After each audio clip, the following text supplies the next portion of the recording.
démarre le projet, et si tu On est en live. il va pas trouver. Et après, moi, je pense que. Alors, il paraît qu'il faut Après, qu'on il y est a deux live. choses. Julien, est-ce que tu peux couper Si- ton micro, s'il te plaît? Voilà, c'est bon. Ok. Bonjour à tous. Ça y est, on est en live.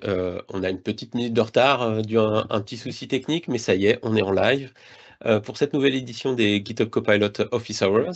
Je m'appelle François Bouteruche et je suis spécialiste développeur productivity chez Microsoft et je suis accompagné de Tug Dual-Graal, Solution Engineer. Donc, bonjour Tug, j'espère que tu vas bien. Bonjour François et bonjour à tous. Donc moi je suis Solution Engineer chez GitHub. Donc on travaille avec François régulièrement autour de Copilot et de l'adoption de l'IA pour les développeurs. Et bienvenue à cette troisième, je crois, session autour de l'Office Hour pour Copilot. Donc, dans cette heure, comment ça va se passer? Comme les fois d'avant, hein, on va d'abord faire quelques présentations. On a des petits updates, des petites démos à vous présenter. Et aujourd'hui, on a un thème plus particulier, c'est les IDE et GitHub Copilot dans les différents IDE. Vos environnements de développement, c'est des questions qui reviennent souvent. Dans quel environnement de dev on peut utiliser GitHub Copilot? Donc on a quelques démos pour vous. Et puis après, on aura 40 minutes de questions et réponses. Donc vous avez la possibilité, alors vous avez eu la possibilité quand vous êtes inscrit de nous poser des questions. Celles-là, on va essayer d'y répondre. Et bien évidemment, vous avez aussi la possibilité de poser des questions là pendant l'événement et on regardera les questions. Et on essaiera d'y répondre aussi en live. Donc l'événement, il est ouvert, il est gratuit, il est ouvert à tout le monde, hein, donc vous pouvez passer le mot autour de vous, parmi vos collègues, hein, le mois prochain s'ils veulent se rejoindre, ou même s'ils veulent rejoindre aujourd'hui. Et puis, vous pouvez aussi rejoindre la communauté. Il y a un serveur Discord que vous pourrez rejoindre avec le lien aka.ms/techcommunity.fr. Donc, vous pouvez rejoindre le serveur Discord et venir discuter avec nous. Du coup, on va commencer avec les petites démos. Je crois que c'est moi qui commence. Oui. Alors, je vais essayer de partager le bon écran. Alors, est-ce que tu peux me confirmer qu'on voit bien mon Visual Studio Code Insider? Oui. Ok, super. Donc on a eu quelqu'un qui nous a posé une petite question en s'inscrivant, qui nous a dit qu'est-ce que Copilot peut faire pour moi qui suis un développeur PHP plutôt débutant, je veux apprendre PHP, comment Copilot peut m'aider? Et du coup, je me suis posé la même question parce que, pour être honnête avec vous, j'ai jamais fait de PHP moi dans ma carrière.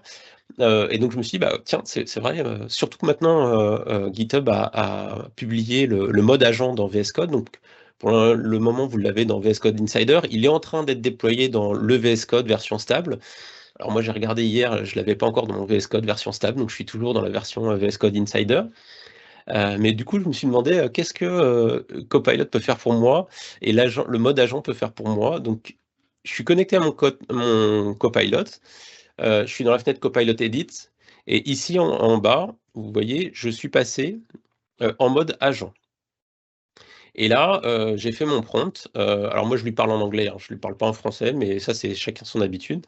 Donc, je lui dis que je suis nouveau avec PHP, que je veux construire une nouvelle application, que dans mon entreprise, on utilise Laravel et PostgreSQL comme base de données, que j'ai installé localement PHP, Composer et Docker Desktop.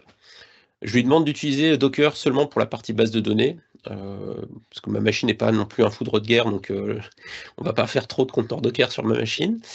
Je lui précise que ma machine, c'est une machine Windows, parce que ça peut l'aider aussi de savoir sur quel type de machine je travaille. Et je lui demande de créer un projet donc dans le répertoire courant, et une fois que le projet est créé, de le démarrer, parce que c'est bien de le créer, mais aussi de vérifier qu'il fonctionne bien. Donc on va lui demander ça, et on va voir ce qui se passe.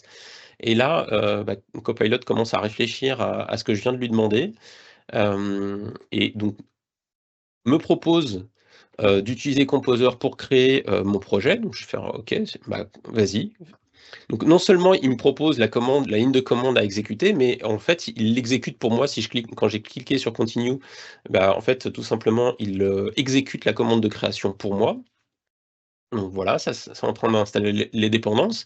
Donc ça c'est quand même plutôt sympa. En fait, il interagit directement avec mon terminal pour exécuter les commandes. Et une fois que la commande va être terminée, en fait, on va voir qu'il il va pas s'arrêter là. En fait, il va continuer à réfléchir sur ce que je lui ai demandé pour aller jusqu'au bout. Donc normalement, l'install des packages est assez rapide. Donc, vous voyez, ici dans l'Explorer, on voit vraiment qu'il est en train, voilà, il a créé la PHP, je peux regarder, il y a des providers, donc il a vraiment bootstrappé mon projet. J'ai des modèles. Je ne suis pas un pro de PHP, mais je vois que là, il y a une classe contrôleur.php, donc j'imagine que c'est voilà, une classe abstraite. Donc là, c'est terminé a priori. Donc il continue, il se rend compte que c'est terminé, donc lui il continue à réfléchir et il se dit que la prochaine étape c'est de créer, donc il est en train de réfléchir, il se dit bah il faut créer un Docker Compose pour définir le service PostgreSQL et puis il faut updater le fichier env avec les informations de connexion à la base de données. Donc là on voit qu'il est en train de créer le fichier env, bah, ça me convient bien, donc je vais dire que je garde ces modifications. Pareil pour le Docker Compose. Et ensuite, bah, en fait, tout simplement, il me dit, bah, maintenant, il est temps de démarrer le Docker Compose. Alors, hop, où est ma fenêtre Docker? Juste pour dire que c'est pas fake, hein. Vous voyez, ça, c'est ma fenêtre Docker, il n'y a vraiment pas de Docker dedans. Et je vais lui dire, vas-y, démarre le Docker Compose.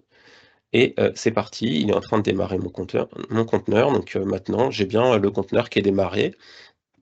Il a exécuté la commande. Et puis maintenant, bah, il continue sa réflexion, il me dit, bah, en fait, maintenant, je vais te servir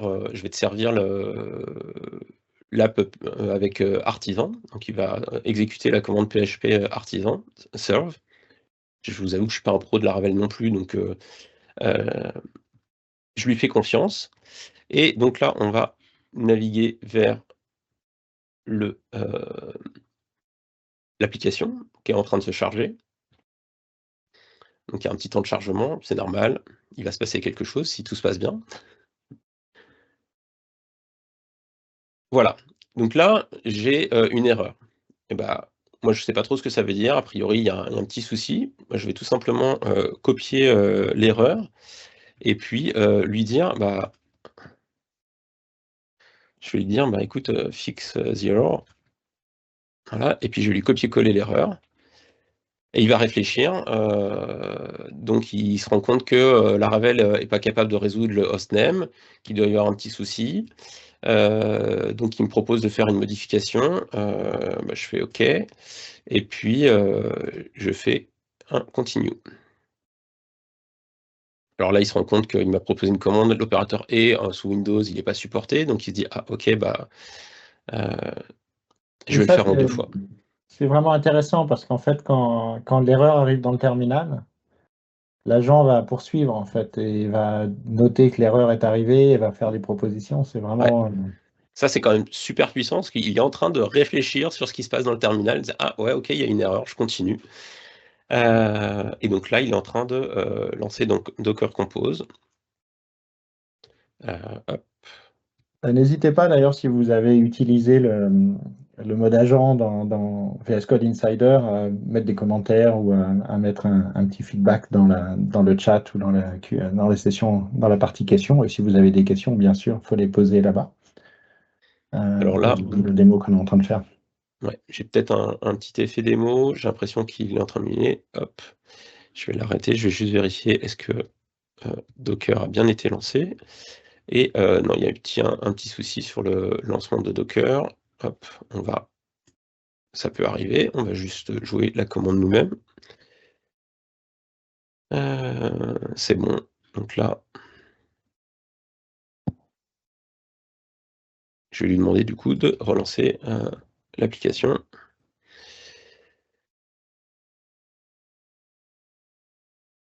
Non, c'est pas ça que je voulais faire. Non, mais je suis en PHP. Vous voyez, je connais pas très bien PHP. J'ai même pas besoin de relancer l'application. J'ai juste besoin de rafraîchir la page. On va voir si ça a fixé le problème. Alors, comme toujours, en fait, quand on travaille avec Copilot, et notamment dans la partie chat ou edit, donc la partie conversationnelle, l'idée, c'est que là, on vous fait une démo. François vous fait une démo où il déroule, mais c'est aussi une occasion d'apprendre, là, parce qu'en fait, là, on laisse les instructions se dérouler, mais c'est une opportunité aussi pour poser des questions. Pourquoi le Docker Compose a été fait de cette façon-là? Comment l'améliorer? Comment préparer l'étape suivante? C'est en fonction de l'endroit où vous êtes dans votre développement. Est-ce que vous êtes au début? Est-ce que vous apprenez une technologie? Est-ce que vous voulez simplement fixer un bug ou des petits problèmes techniques comme ça? Il faut vraiment utiliser le chat comme votre collègue à côté. Vous allez poser la question. Malheureusement, François et moi, on ne connaît pas grand-chose à PHP. Ouais. Donc, on va être obligé de demander de s'appuyer à fond sur Copilot. Mais l'idée, c'est vraiment ça, hein, c'est de l'utiliser comme votre pair programmeur, votre collègue sur le coin de table. Hop. Et alors là,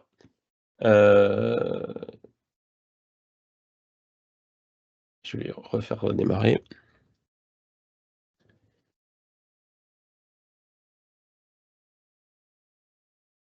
On croise les doigts pour François. Ouais. Là, j'espère être pas dans l'effet démo. Et c'est marrant, il a pas pris la même branche que d'habitude. C'est ça aussi la surprise, et c'est du live, hein, donc il a pas pris la même branche que d'habitude. Donc on va voir si cette fois-ci ça fonctionne. Après, comme je connais pas grand-chose à PHP, je pense que là, il essaye de résoudre. Il essaye de résoudre en changeant le Docker Compose, mais je pense que c'est plutôt le fichier env qu'il faudrait changer. Et d'ailleurs, ce qui est intéressant, vous avez vu dans la partie chat, dans Edit, c'est qu'il rajoute automatiquement dans le contexte les fichiers qu'il est en train de créer et de modifier. Comme ça, il enrichit son contexte. Vous avez vu hein, durant les différentes sessions qu'on a fait précédemment, le contexte est vraiment très, très important. Et donc, cette capacité à utiliser évidemment l'environnement global, mais aussi automatiquement garder les fichiers qui ont été créés et modifiés, c'est important en fait. Non, ça risque pas de marcher là. Si, il est en route, donc ça c'est bon. Ok, bon. Je veux pas. Là, je pense que j'ai d'autres choses à vous montrer. Je suis victime des dieux de la démo, forcément, parce que je l'ai fait plusieurs fois cet après-midi, j'ai eu aucun souci, et là, ça va pas fonctionner. Bon, j'ai d'autres choses à vous montrer, mais déjà, moi, ce que je retiens, parce que là, quand je l'ai fait, j'avais plus de temps pour des bugs, et je peux discuter avec lui. Là, je voulais aller assez vite, et je pars le temps. Quand j'ai commencé à faire ça, et moi, c'est ce que je retiens, c'est pour répondre à la question. Je savais pas qu'il fallait utiliser Artisan, je savais pas ce que c'était. Je savais pas que c'était le serveur HTTP qui marchait bien avec Laravel. Laravel non plus, je savais pas qu'il fallait utiliser Composer, ce genre de choses. Et en fait, c'est en discutant avec l'agent qui m'a vraiment montré tout ça. Et au bout de 5-10 minutes, je me suis retrouvé avec une application Laravel qui fonctionnait, alors que j'ai jamais fait de Laravel de ma vie. Donc pour répondre à cette question, qu'est-ce que Copilot peut faire pour un débutant en PHP? C'est vraiment ça. Et d'abord, d'ailleurs, dans n'importe quel langage, c'est OK, c'est quoi les outils pour ce langage-là? C'est quoi les bonnes pratiques? Là, on n'a pas assez de temps, mais on peut vraiment avoir une discussion avec lui sur ces sujets comme tu le disais. Je veux avancer, et il y a autre chose que je veux vous montrer aujourd'hui, parce que ça, c'est des choses qu'on nous a, dont on nous avait demandé. Il y a la preview de GitHub Copilot for Eclipse qui a été lancée en février. Et donc maintenant, alors même si c'est Eclipse et que les icônes sont tout petits, en bas ici, là, tout en bas à droite, il y a un tout petit icône caché. C'est l'icône de Copilot qui est bien là. Et donc pour le moment, dans la preview, vous avez la complétion. Le chat n'est pas encore là, le chat va arriver plus tard dans la preview, mais vous pouvez déjà utiliser la complétion pour voilà. Par exemple, j'ai rien eu à faire, il me propose: «Tiens, est-ce que tu veux faire dans ton book service, est-ce que tu veux implémenter une méthode search by author?» Et il me propose, je peux valider. Et puis derrière, il continue à me proposer d'autres choses comme le Search Book Publisher by ISBN. Quelque chose que je veux montrer, parce que c'est toujours bon de le rappeler, c'est que Copilot, il prend le contexte en compte. Donc ça, je vais aller dans ma database. Et ici, hop, je vais lui dire que je veux effectivement dans mon interface, pas un getbook by author, mais un getbook by top 5. Hop, top 5 author. Avec un S, c'est encore mieux.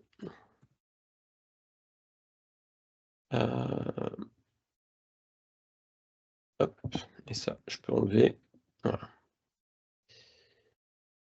Donc, je rajoute cette méthode à mon interface. Mon interface, je la garde ouverte dans mon éditeur. Et maintenant, hop, vous voyez, en fait, il a le contexte, il sait que j'ai rajouté cette méthode dans mon implémentation dans mon interface database. Et plutôt que de me proposer un get book by authors, il me propose un get top 5 authors pour l'implémentation de mon service. Donc ça, c'est juste pour montrer que pour influencer le contexte de Copilot, il faut garder les différents fichiers qui sont importants ouverts dans l'éditeur. Donc ça, c'est pour le moment. Point important, c'est pas parce que pour l'instant il n'y a pas le chat dans Eclipse que vous ne pouvez pas ouvrir en parallèle dans VS Code la même solution Java. Hein. Ça, c'est ma solution Java. Hein. Si j'ouvre le fichier book database, c'est celui que je viens de modifier en rajoutant le getbook by top 5 authors. Et je peux demander, par exemple, hop,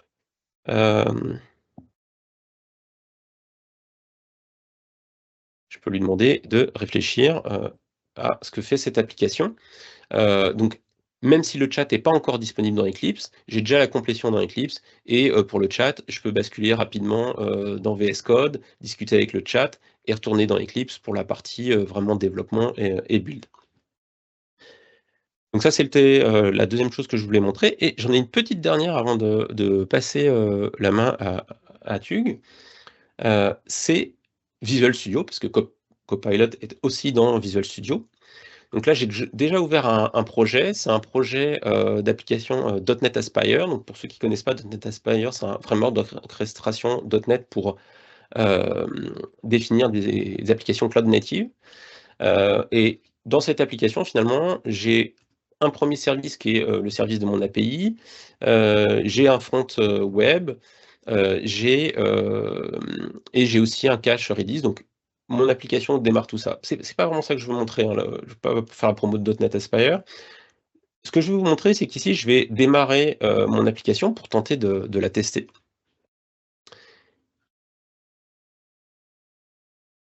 Donc là, elle est en train de démarrer. Hop.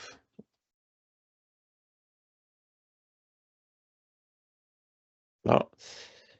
Alors, ça, c'est le côté sympa de .NET Aspire. Ça vous met cette petite interface où vous voyez les différents composants de votre application. Et moi, je veux naviguer vers la partie front-end de mon application.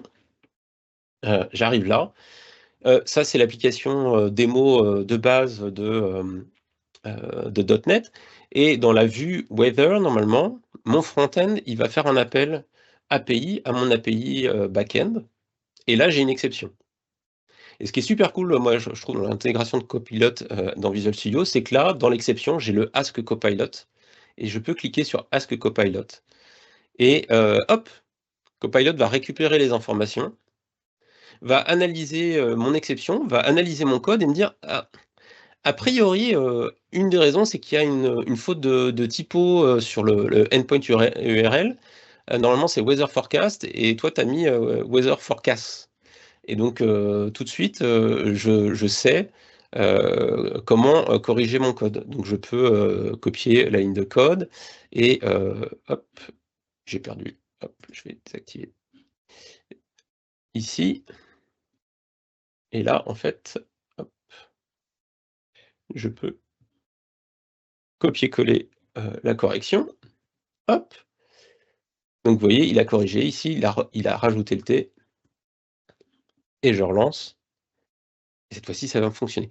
Et moi, j'adore ça parce que, je sais pas vous, mais moi, combien de fois ça m'est arrivé, surtout quand il y a de multiples projets à lancer en parallèle, parce qu'il y a l'API, il y a le front, vous faites une erreur de typo, vous faites une faute de frappe et vous passez 1 heure sur un bug, où vous vous dites mais d'où ça vient? Et en fait, au bout d'1 heure ou 2 heures, ou voire même pire des fois, vous vous rendez compte, c'est juste parce que vous avez oublié une lettre. Bah, là, il fait le job pour vous et en quelques secondes, il a fait: «Ah, tu as juste fait une erreur de typo». Bien sûr qu'il peut analyser des bugs bien plus complexes que ça, mais je trouve que d'avoir ça, hop, je vais vous montrer. Hop, d'avoir ça, vraiment dans la partie, tiens, c'est intéressant. Je vais avoir tous les effets démo aujourd'hui. Ah bah oui, j'ai cliqué sur, arrêter. Bon, hop, je relance, mais avoir ça dans le mode debug et puis, vraiment avoir Copilot qui m'assiste pendant mon debug, qui m'explique les erreurs, qui va me donner des différentes hypothèses et qui va me permettre de gagner du temps, pas seulement sur le fait de coder, mais sur le fait de débugger. Parce que, je sais pas vous, mais moi en général, je passe plus de temps à débugger qu'à coder. C'est peut-être parce que je suis un mauvais développeur, mais vous voyez, ça y est, on a corrigé le bug, ça fonctionne. Donc voilà les petites choses que je voulais vous montrer déjà sur ces 3 IDE, VS Code, Eclipse, Visual Studio, et je crois que tu en as d'autres pour les gens. Oui, donc, alors moi, je vais vous montrer 2 autres IDE. Vous devinez probablement lesquels je vais mettre en avant.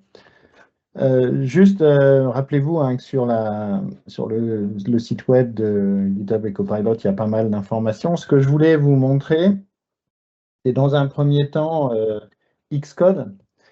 Alors, je vais vous montrer Xcode, sachant que je ne développe pas sur Xcode, d'accord? Je n'ai pas l'habitude de travailler avec cet éditeur. Je l'ai juste utilisé 2-3 fois quand je faisais du React Native pour compiler, mais c'est tout. Et pour les simulateurs, donc, on a rajouté l'extension GitHub Copilot. Alors, c'est un petit peu particulier parce que c'est une application qu'on lance à côté qui vient s'intégrer dans l'outil. Donc, il faut bien lire la documentation quand vous installez.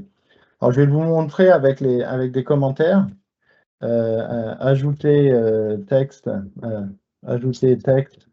avec Hello World et l'heure courante avec l'heure en rouge, les minutes en bleu et les secondes en vert. Vous voyez, il a commencé à compiler les commentaires, à compléter les commentaires. D'ailleurs, ça, c'est important, c'est-à-dire que la complétion de GitHub Copilot va travailler évidemment sur le code, et ça, c'est vrai pour tous les IDE.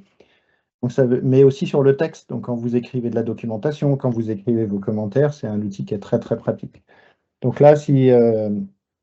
Ah, bah, c'est pas possible. Moi aussi, je vais avoir l'effet démo pour la base. Donc voilà. Donc en fait, il va... Ouais, bon. Je vais essayer en anglais. Ah si, voilà, c'est bon. Là, il a complété. Vous voyez, c'est Copilot qui a complété. Donc, on peut avoir accepté plusieurs outils. Donc, je vais faire la tabulation. Je vais compléter. Ah bah, dis donc. Alors, je me suis entraîné un petit peu, mais j'ai encore du travail à faire sur la démo, voilà. Et après, normalement, il devait compléter sur l'heure. J'ai raté. En anglais, ça aurait peut-être été mieux. En fait, il rajoute un menu ici, qui n'est pas actif, tiens, c'est bizarre. Ah oui, il s'est passé quelque chose là. Alors, je vais relancer Xcode juste au cas où, hein, d'accord, parce que j'ai...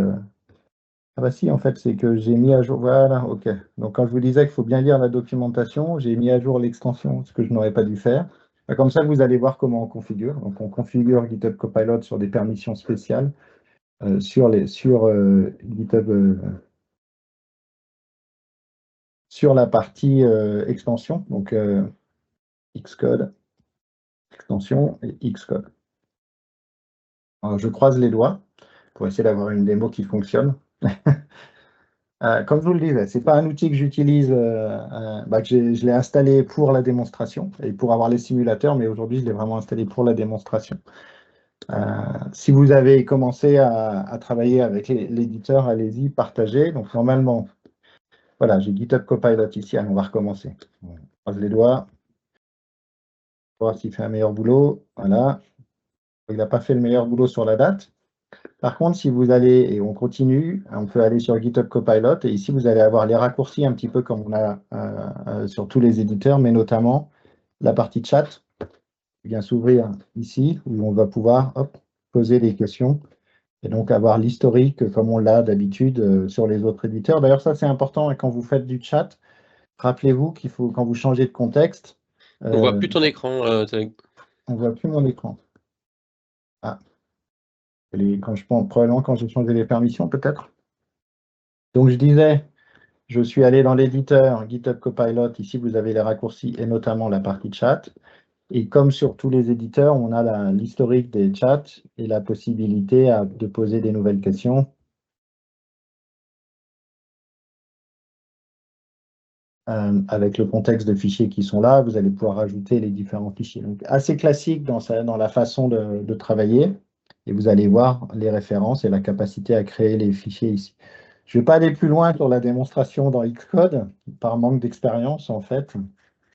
Et si un jour je suis amené à refaire du Xcode, je pense que j'utiliserai en tout cas beaucoup le chat, ça c'est certain, pour apprendre Swift et en tout cas pour apprendre à utiliser Swift. L'outil par contre que j'utilise beaucoup, c'est IntelliJ. Et IntelliJ, en fait, on a rajouté plusieurs choses dans la partie, dans l'extension GitHub Copilot. Alors, comme d'habitude, toujours prendre le temps d'aller mettre à jour. Vous voyez, il y a une nouvelle mise à jour qui est arrivée. Il y a des mises à jour très fréquentes sur la partie GitHub Copilot dans IntelliJ. Et parmi les nouveautés qui ont été vraiment intéressantes, je vais vous la montrer sur un autre projet. Alors, je suis en train d'apprendre à développer avec un framework Java qui s'appelle LangChain4j, donc qui permet de faire du LLM simplement dans GitHub, en Java, pardon. Et là, en fait, j'ai le chat et je vais lui poser une question. Et la question va être assez générique. Vous voyez, parmi les nouveautés, il y a les multimodèles qui sont arrivés dans IntelliJ. Ce modèle, je vais poser la question. Peux-tu me... Alors, je vais le faire en anglais. Can you list the model of the project? Donc, je pose une question générique, vous voyez. Et là, il n'analyse pas complètement le code, donc il voit que c'est un programme Java, il va juste me proposer des modèles au sens base de données, en sens une entité Java qui va mapper une table. Vous voyez les entités, le modèle de base de données. Or, moi, ce qui m'intéresse, c'est les modèles LLM qu'utilise mon projet. Vous voyez, à peu près tous les modèles qui existent. Donc, je vais faire un nouveau chat et je vais utiliser les nouvelles extensions. Vous voyez, il y a différentes extensions GitHub.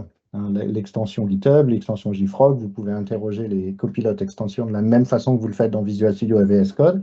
Et il y a également la partie projet. Je vais poser la même question. Et j'ai fait un copier-coller. Et là, en posant la même question, on voit qu'il n'y a pas exactement la même expérience parce qu'en fait, il va utiliser l'index qui est local. C'est-à-dire que si vous regardez, la première fois que vous faites ça sur vos programmes dans IntelliJ, dans Android Studio, dans Rider ou autre, il va indexer le projet. Une fois que c'est indexé, il va être capable de comprendre. Et vous voyez là, il a fait la liste des différents projets qui sont utilisés. Donc, il a indexé et utilisé l'index avant de poser la question. Un petit peu comme le Dash Codebase ou le @workspace que vous avez dans VS Code. Parmi les autres nouveautés, il y a évidemment celle, comme je vous le disais, du multimodèle. Et je vais passer sur un autre projet juste pour vous montrer les autres nouveautés. C'est qu'il y a également dans l'inline chat, c'est-à-dire que si j'appelle l'inline chat, hop, je vais faire copilote, parce que j'ai oublié de mapper mon raccourci. Vous avez également les modèles ici. Et vous pouvez également choisir le modèle dans la complétion. C'est-à-dire que si je vais sur le plugin, vous êtes dans la configuration du plugin. Donc, si je tape Copilot ici, vous allez dans la partie Copilot, vous voyez, il y a différents modèles. Il y a la partie GPT 3.5 Turbo, qui est le modèle historique, qui existe depuis très très longtemps sur GitHub, Copilot. Et depuis peu, on a le GPT-4o Copilot Preview, en fait, qui est le modèle de complétion qui va être utilisé, qui est d'ailleurs également disponible dans VS Code. C'est-à-dire que si vous êtes dans VS Code, si je tape complétion, hop, dans le raccourci, complétion, vous voyez ici dans GitHub Completion, je vais avoir la liste GPT-5 et 4o. Donc ça fait partie des nouveautés qui ont été rajoutées derrière GitHub Copilot dans VS Code et dans IntelliJ. Les deux dernières nouveautés qui sont intéressantes, c'est quand vous avez vos commits, là, hein, vous pouvez, un petit peu comme dans VS Code, utiliser Copilot pour vous écrire le message de commit. Là, ça ne va pas utiliser la partie formatage du message si vous voulez le standardiser. Et également, quand vous allez utiliser le chat ici, dans la partie, si j'utilise un nouveau chat, hop, je suis perdu, ouais, parce qu'en fait, il l'a mis. Ah, hop, si j'utilise un nouveau chat ici et que je lui dis comment compiler avec Maven, il va me proposer une commande et cette commande, maintenant, je peux directement, comme vous le faites dans VS Code, comme vous le faites dans Visual Studio, aller la rajouter dans le terminal en direct. Vous voyez ici, vous avez le petit logo pour le terminal. Ça va le lancer ici et vous proposer cette partie-là. En fait, c'est très intéressant de pouvoir éviter de copier-coller, de switcher d'environnement. Malgré tout, j'invite tous les développeurs qui utilisent Copilot, les développeuses qui utilisent Copilot, à installer VS Code pour tirer parti des nouveautés tout de suite. On a montré la partie, François a monté la partie agent qui arrive en premier dans VS Code, la partie edit qui arrive en premier dans VS Code et qui va arriver dans les autres éditeurs. Donc, je pense que là, on va pouvoir prendre les questions. Je n'ai pas dû oublier, je vais regarder s'il y a des petites questions aussi par rapport à ce que je viens de montrer. Mais, Ouais, on peut démarrer les questions. Ouais. Il y a une question. Peut-on changer les modèles dans Visual Studio 2022 ? Ça, je peux y répondre. Donc oui, dans le chat, on peut changer les modèles. J'avoue que j'ai pas regardé la dernière release note, donc je sais pas si on peut, comme dans IntelliJ, changer le modèle de complétion. Ça arrive. Je sais pas si c'est déjà publié. En fait, l'idée, sur tous les IDE, c'est que ça arrive généralement, les fonctionnalités vont arriver en premier dans VS Code. Et quand elles arrivent en General Availability, en JED, en VS Code, après, elles sont portées sur les autres IDE. Alors, Visual Studio est un peu à part, il va également très, très vite. Mais c'est pour ça que c'est toujours intéressant de regarder VS Code en premier et de le garder. Moi, je sais que j'utilise les deux ensemble avec IntelliJ et VS Code. Et je souris parce que j'étais en train de me dire, je vais essayer de faire une blague sur Xcode, mais j'en ai pas trouvé.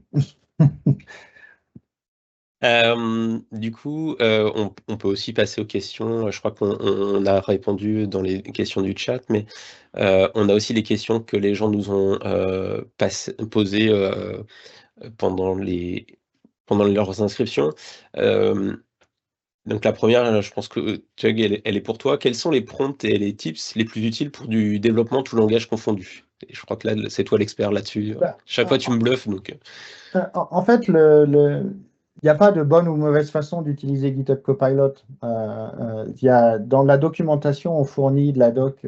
Il y a un lien ici qui va vous permettre d'aller voir quelques trucs et astuces, des exemples de prompts. Mais ce qui est vraiment, vraiment important, c'est de se rappeler que les quatre points du contexte ou des piliers de l'IA générative dans le contexte de GitHub Copilot, le contexte, l'intention, être spécifique et clair. C'est-à-dire que si vous comprenez comment Copilot va utiliser votre contexte, et au début, il faut essayer de faire plutôt des petites tâches, plutôt que, alors là, je ne parle pas du mode agent, etc., mais plutôt quand on va modifier du code, si vous voulez écrire des nouveaux tests, vous voulez créer une nouvelle classe, vous voulez modifier des fichiers en Ansible pour transformer dans un autre format ou les améliorer, vous prenez ces fichiers-là, vous les mettez dans le chat et vous posez la question de façon assez claire en disant je veux reformater mes fichiers Ansible pour extraire toutes les variables, etc. Ou je veux rajouter un test avec le résultat, avec cette valeur dont la valeur doit être nulle, et si c'est nul, je dois valider qu'une exception a bien été levée. Au début, on va commencer comme ça, et petit à petit, vous allez étendre vous allez comprendre comment ça marche, et ça va devenir de plus en plus naturel, en fait, sur la partie contexte pour comprendre. Et après, les plus utiles au niveau du développement, tout langage confondu, ça dépend des tâches. Et ce qui est intéressant, je crois qu'on avait parlé de ça la dernière fois, c'est que vous avez entendu parler du Copilot Instruction qui permet de guider et de faire un pré-prompt, entre guillemets. On a également rajouté dans VS Code dernièrement les prompts custom. Alors je ne sais plus s'ils s'appellent prompts, mais les prompts custom, où vous allez pouvoir pré-configurer des prompts pour certaines tâches. Donc là, il faut juste prendre l'habitude en lisant la documentation, en testant, et après, vous pouvez réutiliser les prompts dans vos projets. Tu dois avoir des choses à rajouter, je pense. Ouais, alors moi, c'est vraiment sur l'aspect être spécifique. Je pense que on a quand même en tête ce qu'on veut faire, et plus on lui donne d'éléments sur ce qu'on veut faire, plus on est précis. Et c'est vrai avec Pilot, mais c'est vrai de manière générale sur l'IA générative, et plus le résultat il correspond à nos attentes. Donc il ne faut pas être avare de précision sur ce qu'on veut obtenir. Ça, pour moi, c'est vraiment un point important. En fait, l'erreur qu'on fait beaucoup là-dessus, c'est et ça vient aussi des démos qu'on fait, et ce qu'on voit beaucoup, c'est que, et là il y a une question dans le chat, ça va me permettre d'y répondre en même Ouais. temps, qui est, on va essayer de poser une question trop générique, écris-moi les tests. Et en fait, le problème de ça, en fait, c'est que si moi je pose la question à François, est-ce que tu peux m'écrire le test? Il peut le faire, mais il ne va pas le faire si je ne lui donne pas plus d'informations. Donc faites pas la même erreur, entre guillemets, avec votre copilote. Essayez d'être vraiment spécifique au début et vous allez voir que petit à petit, ça va devenir naturel. C'est-à-dire qu'au début, vous allez avoir une question une demande très spécifique. Peux-tu m'écrire les tests sur cette classe pour tester ça? Et comme automatiquement, il va garder ce contexte-là, le copilote va mieux comprendre ce qu'il y a à faire. Ouais. Donc, essayez d'être spécifique au début et petit à petit, vous allez prendre un peu de recul. Donc, pour répondre à la question de quelqu'un qui est est-ce que Copilot peut m'aider à mettre en place les tests sur un projet C#? Oui, bien sûr. C'est un des cas d'usage les plus courants d'ailleurs. Et d'ailleurs, ça peut vous aider à choisir les frameworks de tests unitaires également. Et sur le lien qu'on a filé, qu'on vous a partagé juste avant et auquel vous aurez accès, il y a un des cas d'usage qui est comment écrire des tests avec GitHub Copilot. Et je trouve que l'analogie que tu viens de faire est assez intéressante. Moi, c'est comme ça que je réfléchis. Quand tu disais, si je demande à François d'écrire des tests, la demande est trop générique. Et effectivement, si tu me dis ça, moi, je vais aller te voir en me disant, OK, mais c'est quoi les tests que tu veux faire? Et on va détailler ensemble, en fait. Et je vais faire le drill down pour comprendre avec toi, OK, c'est quoi les tests? Et donc, il faut que vous mettiez dans la dynamique. Et moi, c'est comme ça que j'utilise Copilot, de me dire, je suis en train de bosser avec un dev junior. Si je lui demande une tâche trop vaste, il peut se perdre. Donc, je vais être spécifique dans ce que je vais faire. Je ne vais pas lui dire écris-moi les tests unitaires. OK, on fait des tests unitaires, mais là, je veux commencer par des tests qui couvrent telle situation, tel scénario. Je peux lui donner les détails. Et ça va l'aider et ça va bootstrapper. Après, on peut lui poser des questions du type analyse mes tests et regarde si j'ai pas oublié des cas aux limites, par exemple. Ça peut être intéressant comme test parce que ça permet de regarder la complétude de la couverture de test et ça, il peut le regarder. Mais il faut vraiment raisonner. Moi, c'est comme ça que je fais, raisonner comme si vous discutiez avec un autre développeur. Quand on vous donne une tâche trop vaste ou trop vague, la première chose que vous faites, c'est d'aller discuter avec la personne et lui demander plus de détails. Alors, ce qui est intéressant autour de ça, après on va passer, c'est que la différence avec la mode agent maintenant, c'est qu'il va essayer de comprendre tout seul. C'est-à-dire qu'avant, quand on demandait écris-moi des tests, il allait soit rien faire, soit faire n'importe quoi parce que c'était trop vague. Là, on verra l'agent qui va analyser, qui va chercher dans le code, ah bah tiens, il manque des tests sur cette fonction, je vais proposer des tests. Mais évitez de partir comme ça au début. C'est vraiment intéressant d'être le plus spécifique possible au début. Alors là, c'est l'hébergement d'extension du côté de GitHub, similaire au système de GitHub Pages, est-il prévu prochainement? Alors pour ceux qui ne connaissent pas les GitHub Pages, c'est vous mettez du code HTML ou du code Markdown dans votre projet et automatiquement vous pouvez publier un site web statique qui va avoir les mêmes propriétés en termes de sécurité que votre repo. Si votre repo est privé, le site ne sera pas visible. Si le repo est public, le site sera visible. Il y a beaucoup de documentation d'ailleurs d'API et de choses comme ça qui sont faites comme ça. Donc ça fournit un système d'hébergement de sites statiques sans rien faire, sans rien avoir à demander. Les extensions GitHub Copilot, c'est les qu'on voit, donc @GitHub qui va aller chercher des informations dans GitHub, @Docker qui va vous permettre d'interagir avec Docker, @JFrog qui va interroger JFrog, etc. Volontairement, je ne parle pas de @Azure parce qu'il est un petit peu différent. Donc ça, ce n'est pas possible de l'héberger directement. C'est-à-dire que quand on développe, on peut utiliser Codespaces et faire l'exécution de l'application. Parce qu'en fait, comme je le dis, c'est une application. C'est-à-dire que c'est une API REST qu'on va appeler. Donc, il faut que ce soit capable de prendre des posts. Et les posts, on ne les fait pas sur des sites statiques qui sont hébergés comme ça. Donc non, ça n'est pas possible de les héberger directement sur GitHub Pages. Mais il y a plein de solutions pour le faire. Vous pouvez publier sur des web apps sur Azure en quelques secondes votre API et ça va prendre et ça coûte rien. Si c'est juste du contenu comme ça, c'est vraiment rien. Ce qui se passe en fait, c'est que j'ai mis à part, donc là, le GitHub, le Copilot, le Docker, c'est bien un service REST qui est hébergé quelque part, qui va communiquer avec ce qu'il y a derrière Docker, ce qu'il y a derrière GitHub pour récupérer des informations et après mettre ça dans le contexte de la conversation. Le Azure, dans VS Code, il est un petit peu différent. Le Azure, c'est une extension VS Code. D'ailleurs, si vous regardez dans JetBrains, si vous regardez dans, je ne sais pas, dans Visual Studio, mais en tout cas sur le github.com, le Azure n'existe pas. Parce qu'en fait, c'est une extension GitHub, c'est une extension VS Code qui en fait rajoute ce qu'on appelle un participant au chat. Et là, après, vous pouvez faire ce que vous voulez derrière et héberger, si vous avez une extension VS Code et que vous avez hébergé des pages avec du contenu ou des API en GET sur un GitHub Pages, vous pouvez le faire. Mais c'est deux choses différentes. Et ce n'est pas prévu sur la partie dynamique, vraiment extension.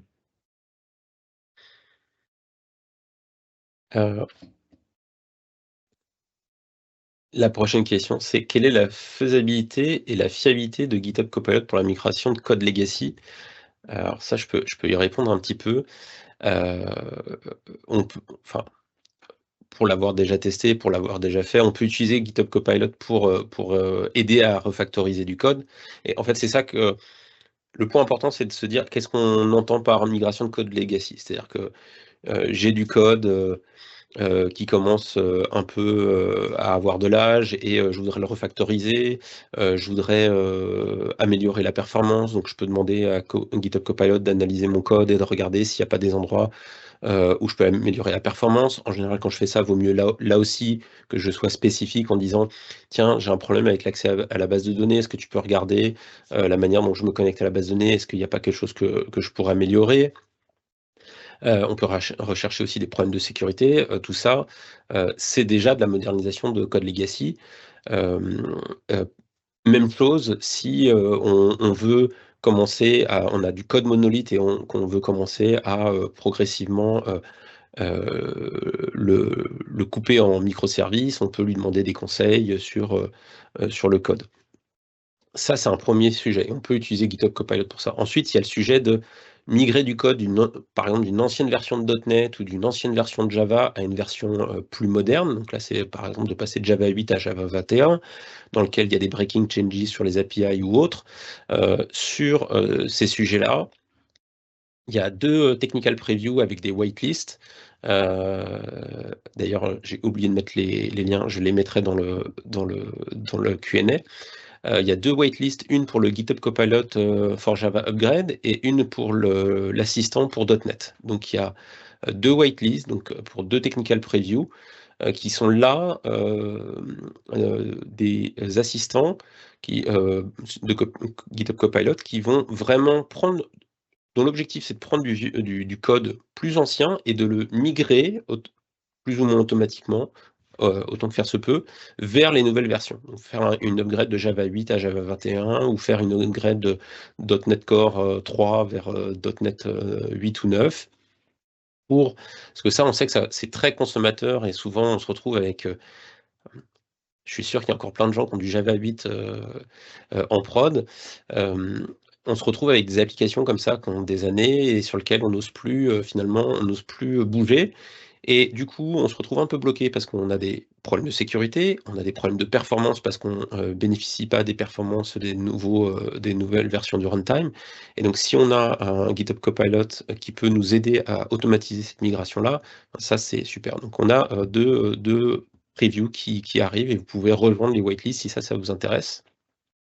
Et puis après, il y a aussi des choses déjà qui... Alors moi, je suis un développeur .NET, hein. Désolé, je suis un développeur .NET et un développeur C#, donc j'ai parlé de ce que je connais. Il y a aussi déjà des outils hein, pour ces migrations-là, comme l'Upgrade Assistant pour .NET. Donc il y a déjà des outils qui fonctionnent plutôt très bien et qui vous permettent de prendre du code assez ancien et d'automatiser leur migration vers les versions plus récentes. Alors c'est pas la silver bullet, hein, ça va pas marcher forcément à tous les coups, mais c'est déjà de l'aide par rapport à tout faire à la main. Et puis après, il y a aussi ce qu'on peut parler dans la migration de code legacy, c'est est-ce qu'on est en train de parler de prendre du code COBOL et de le réécrire en Java ou en C# ou en Python. C'est des choses auxquelles on peut demander à GitHub Copilot de le faire et de lire du code et d'essayer de le réécrire dans un autre langage. Bien évidemment, il va nous aider. Bien évidemment, ça reste à nous aussi de vérifier le code et de s'assurer que tout fonctionne bien, qu'il a bien reproduit toutes les fonctionnalités qui nous intéressaient. Donc oui, on peut l'aider pour faire de la migration de code legacy. Tout dépend de ce qu'on attend de lui. Il faut juste bien comprendre ce qu'il est capable de faire et comment on peut l'utiliser pour faire cette migration-là. D'ailleurs, je vais vous partager dans le... hop.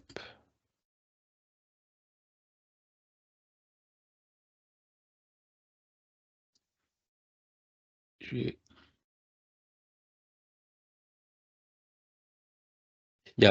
vais vous partager dans les Q&A. Il y a un white paper sur ce sujet. Hein. D'ailleurs, si vous cherchez moderniser COBOL avec GitHub Copilot, il y a un white paper là-dessus.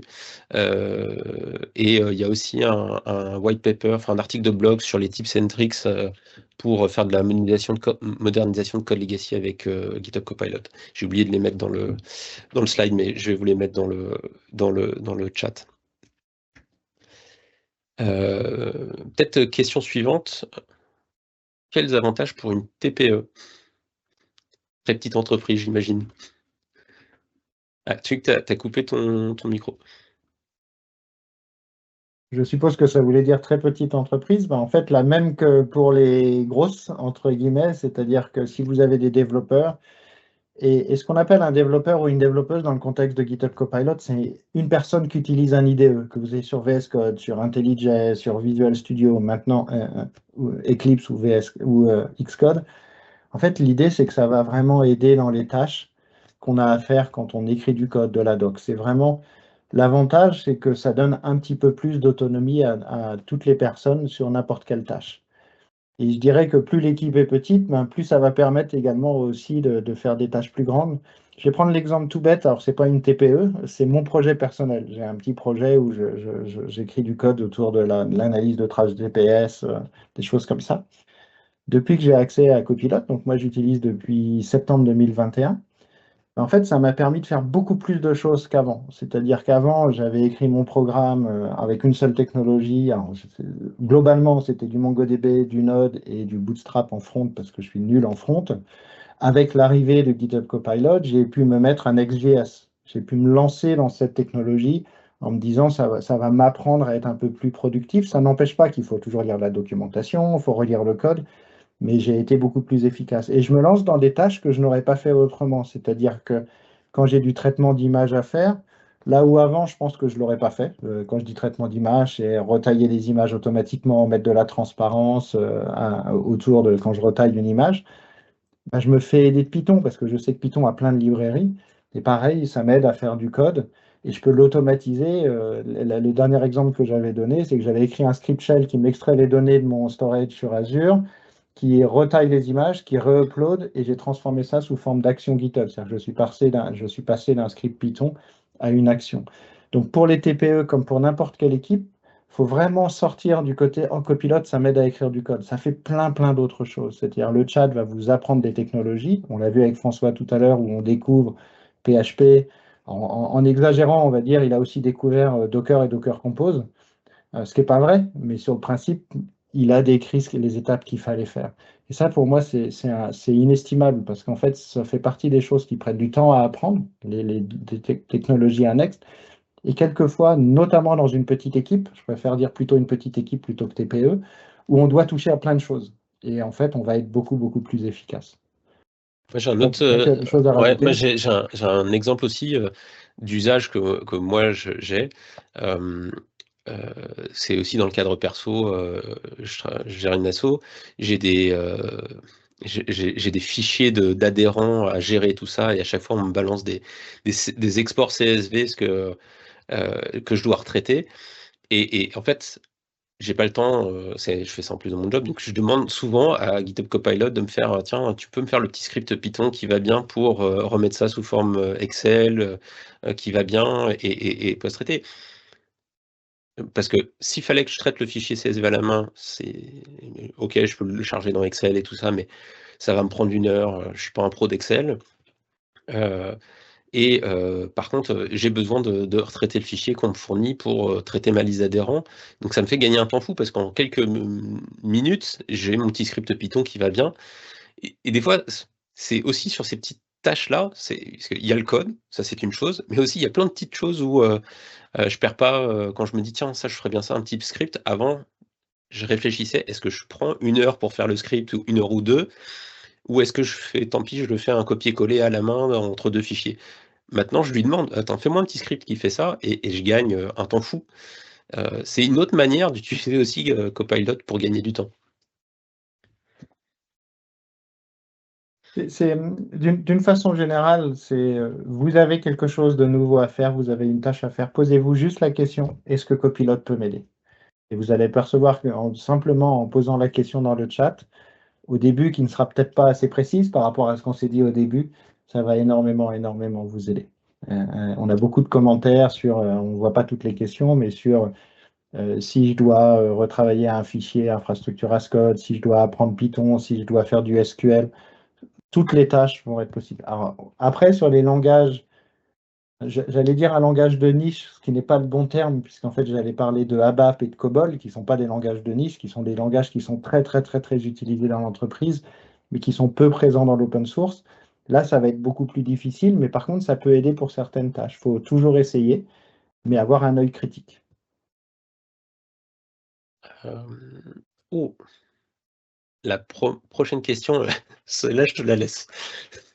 Ah oui, donc en fait, ah oui, alors j'ai entendu à plusieurs reprises que la taille du contexte pris par Copilot était d'environ 2 mégas. Est-ce que vous pouvez confirmer cette information? Alors, comme disent les agents secrets, je crois que je ne peux pas ni confirmer ni infirmer. En fait, je ne sais pas quelle est la taille du contexte. Et ce n'est pas quelque chose sur laquelle on communique. En fait, pourquoi on ne communique pas dessus? C'est-à-dire, déjà, vous avez vu, il y a plusieurs modèles. Donc, les modèles n'ont pas la même taille de contexte en entrée et en sortie. Mais également, et je pense que c'est cette partie-là qui est le plus important, on pourrait se dire, on met tout dans le modèle et peut-être ça ferait 2 mégas. Je pense que ce n'est pas 2 mégas, hein, parce que si on devait envoyer 2 mégas à chaque fois sur le réseau, ça prendrait du temps. D'accord? Mais ce qui est important à prendre en compte, c'est plutôt le comportement de GitHub Copilot. GitHub Copilot, dans la mesure du possible, quand vous allez poser une question, mettre des fichiers dans le chat, ne va pas nécessairement envoyer tout.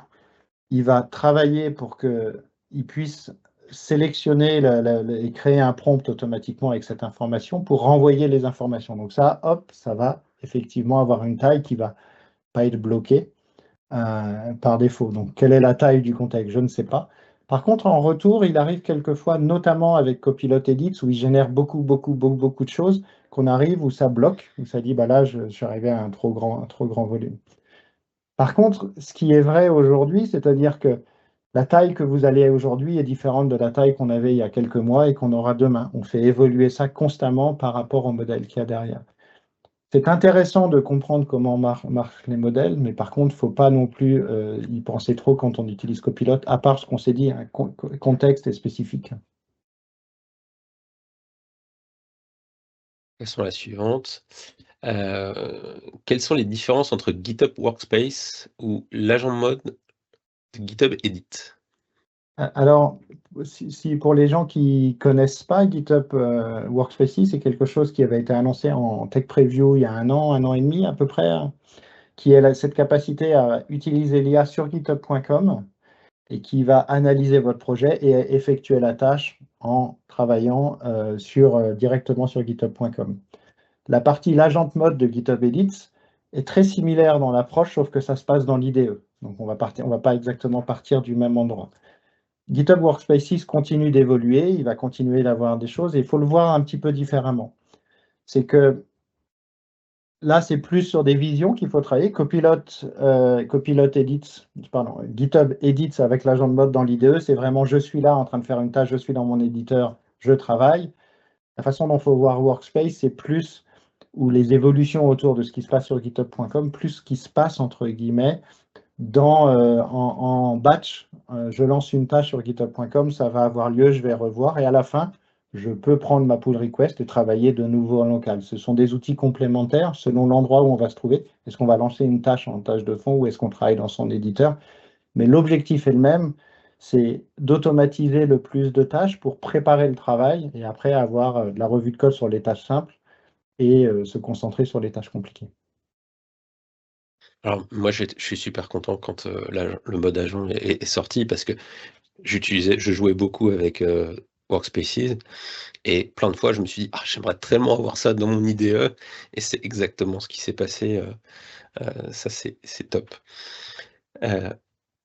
Donc prochaine question, y aura-t-il un jour une possibilité pour que l'IA tente toute seule en mode bac à sable avec rapport régulier des modifications sur une solution complète pour la corriger, l'optimiser? Je crois que c'est un peu en lien avec ce que tu viens de dire. Il y a la vision du futur.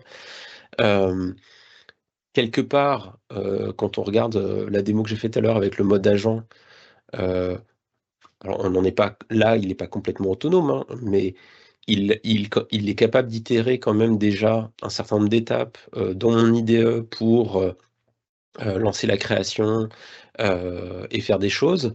Je suis encore sur le siège du pilote, mais on sent bien qu'avec les évolutions, on pourrait y aller.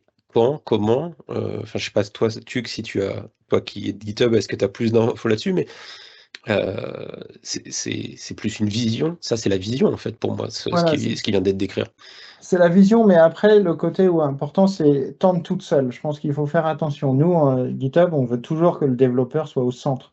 C'est plus le développeur va lancer une tâche et l'IA va faire des choses. L'exemple typique, ça va être ce qu'on vient de décrire, ou la code revue. C'est-à-dire que dans la pull request, vous pouvez demander à Copilot de faire la code revue. Mais à la fin, le code, ça sera à vous de le valider, de vérifier la partie.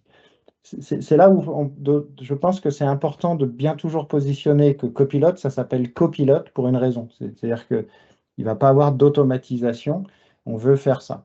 Par contre, quand tenter en bac à sable, ça s'appelle une pull request. Alors j'exagère un petit peu quand je dis ça, mais quand on va faire une draft pull request, c'est un peu le bac à sable. Qui est-ce qui a déclenché ça? Est-ce que c'est moi qui explicitement ai déclenché ou est-ce que j'ai demandé à Copilot de le faire? Ou pendant la pull request, la code revue me propose un commit.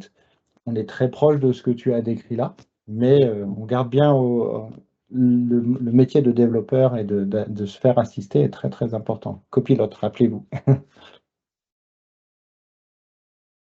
Prochaine question. Quel modèle est utilisé par GitHub Copilot? Prend-il en compte l'ensemble des fichiers du projet ou seulement celui sur lequel je travaille? Tu en as parlé un petit peu dans les démos. Si on parle de la partie complétion de code, donc jusqu'à présent, il y avait un modèle basé sur GPT 3.5 Turbo. Il y a un nouveau modèle qui est basé sur GPT 4.0. 4.0. Ouais. Donc ça, c'est pour la partie complétion de code. Et puis pour la partie chat, il y a GPT 4o, mais il y a aussi O1, O3 mini, il y a GPT 4.5 en preview, Gemini 2.0, Gemini 2.0 Flash, il y a Claude Sonnet, 3.5, 3.7, 3.7 Thinking maintenant en preview. Donc il y a un spectre de modèles dans la partie chat qui est assez important. Et c'est assez intéressant aussi dans la manière dont pareil, moi je vous invite à tester les différents modèles, parce que je pense qu'on a des... Alors c'est un avis tout à fait personnel, hein, je pense qu'on a des compatibilités, comme on a des fois des compatibilités avec des collègues, dans notre style d'écrire nos prompts et de discuter, on a potentiellement des compatibilités avec des modèles. Donc, mon conseil, c'est de tester les modèles en fonction des tâches.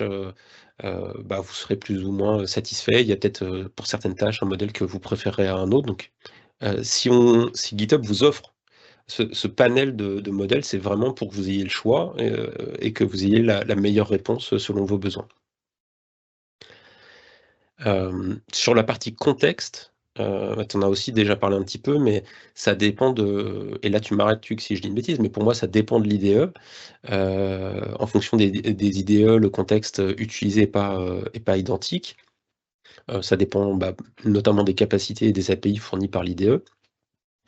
Ce qui revient toujours, c'est dans la partie code completion, c'est qu'il prend, quel que soit l'IDE, il prend les fichiers en contexte, les fichiers ouverts. Comme tu le disais, il prend pas forcément l'intégralité du fichier, mais par exemple le nom du fichier, son extension et puis son contenu. Et si on est en copilot chat, on peut lui ajouter des fichiers dans son contexte pour bien lui spécifier quel fichier on veut qu'il utilise pour répondre à la question qu'on lui pose, ou on peut lui demander d'analyser tous les fichiers en utilisant @workspace. Donc là, c'est pour vraiment lui dire explicitement regarde la solution dans son ensemble. En fait, un réflexe souvent, après, on a tendance à vouloir utiliser le Dash Codebase ou le @workspace parce qu'il va regarder tout. En fait, il va regarder l'index. Mais ce qui est surtout important, c'est quand vous travaillez sur du code que vous connaissez, généralement, vous savez quelle partie de code vous allez modifier. Quand je suis en train de créer un nouveau service REST, j'ai un back-end avec une base de données, j'ai le service REST, j'ai le test associé, j'ai peut-être le front. Le réflexe que moi j'ai, c'est je mets ça dans mon chat.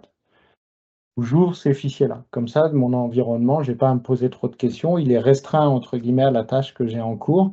Donc, selon la tâche qu'on va faire, on va avoir le projet. Mais quand vous avez 10 ou 15 000 fichiers dans un projet, l'IA va faire du travail, mais essayer d'être plutôt restreint sur la façon pour être juste un peu plus efficace dans la capacité, dans les suggestions. Parce que ça prend que quelques secondes de dire je vais prendre ces fichiers-là parce que je sais. Par contre, vous pouvez utiliser le @workspace ou le Dash Codespace ou le @project pour chercher quels sont les fichiers qui sont intéressants dans cette tâche. L'autre jour, j'avais du code, j'avais une librairie JavaScript qui est dépréciée et j'ai posé la question à GitHub Copilot pourquoi j'utilise cette librairie. Et en fait, j'en avais plus besoin. Vous voyez, j'avais supprimé du code et j'avais pas supprimé la librairie. Je pense que ça nous arrive souvent. Ouais, tout à fait. Et ça.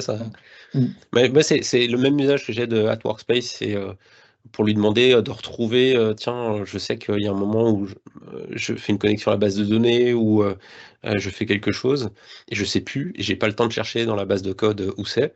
Là encore, c'est pour gagner du temps. Je lui demande de chercher à ma place. La prochaine question, c'est comment intégrer... Il faut peut-être qu'on fasse attention au temps. Oh oui. Oui, parce qu'on a dépassé. On va regarder les questions pour la prochaine session, je pense. Tout à fait. De toute façon, on rajoute des questions dans celle-là, plus celles que vous nous avez posées auxquelles on n'a pas répondu, et celles que vos futurs collègues de Happy Hour, pas Happy Hour, Office Hour, j'espère qu'elle est happy aussi, vont poser. Donc peut-être parler des différentes ressources qu'on met à disposition pour conclure. Oui, tout à fait. Je vais aller rapidement sur les éléments pour conclure. Donc, dans les ressources à dispo, hop. Vous avez GitHub Community. Donc ça, vous pouvez retrouver des questions et de la documentation. Vous avez les ressources GitHub, là encore les Essentials. Moi, je trouve ça super intéressant. Enfin, si vous commencez avec GitHub Copilot, commencez par les Essentials. C'est vraiment top. C'est très didactique. Je vous invite vraiment à le faire. Et vous avez bien sûr la newsletter GitHub auquel vous pouvez vous abonner. Ça, c'est une autre ressource à votre disposition pour découvrir GitHub Copilot. Bien évidemment, vos feedbacks sont super importants pour améliorer la session. Donc, aka.ms/officehourfeedback ou le QR code, n'hésitez pas. Et puis, on a des prochaines dates. Donc, les prochaines dates, le 8 avril, toujours à 17h, le 13 mai et le 10 juin, toujours à 17h. Donc n'hésitez pas à revenir. Tous les mois, on va montrer des choses différentes, on va répondre à des questions différentes. N'hésitez pas à revenir ou à suggérer à vos collègues, vos amis qui dev de nous rejoindre aussi. Plus on est de fous et plus on rit. Et je rappelle le serveur Discord, un autre moyen de nous contacter. Et donc il y a 1500, c'est un serveur Discord français, donc il y a 1500 membres francophones où vous pouvez poser des questions, un espace d'entraide. Et on a les prochains événements qui arrivent. Donc on a le Microsoft AI Tour à Paris le 26 mars. Vous pouvez venir nous rencontrer sur place. Alors, Flocon, je crois que c'est plutôt toi, Tug et GitHub qui êtes présents à Flocon. Oui. Et puis, on sera présents ensemble à Devox France sur un stand commun, si je dis pas de bêtises, le 16 et le 18 avril. Donc là, c'est une autre occasion de venir nous rencontrer et de discuter directement avec nous de GitHub Copilot, et pas seulement de GitHub Copilot, de GitHub de manière plus générale. Et d'ailleurs, juste un petit mot sur Devox, même si vous n'êtes pas inscrit à la conférence, parce que je pense que tous les tickets sont déjà, il y a 3 ou 4 000 développeurs, ils sont déjà tous sold out. Mais il y a un soir, je crois que c'est le jeudi soir, où n'importe qui peut venir voir. C'est la soirée des meet-up. La soirée meet and greet et meet-up. Ouais. Donc n'hésitez pas si vous voulez rencontrer l'équipe et poser des questions pour les prochaines sessions. Voilà, merci à tous. On vous souhaite une bonne soirée. On espère que ça a été utile. N'hésitez pas à nous laisser un feedback et on espère vous revoir le mois prochain. Au revoir. Au revoir.